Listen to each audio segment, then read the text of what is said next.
Point? কি point? এই তো পয়েন্ট উঠছে তাই বললাম। ২ ঘন্টা হলো পয়েন্ট উঠছে তাই বললাম। কি বুঝে বুঝতে পেরেছো?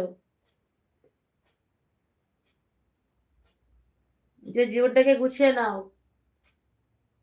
কারোর জন্য নিজের জীবনটা নষ্ট করো না। কারোর জন্য নয়।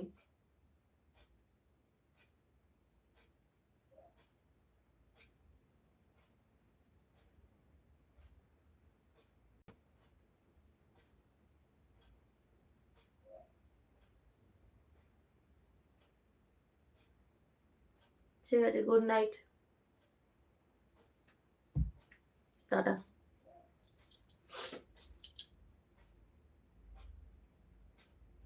ভালো কথা বলছি, শোনো আমার কথাটা, ঠিক আছে? নিজের জীবনটাকে এইভাবে নষ্ট করো না। আমাদের কথা বাদ দাও। দেখো আমাদের বিয়ে হয়ে গেছে, ছেলে আছে একটা। ঠিক আছে? আমাদের লাইফটা কেটেই গেছে হাফ।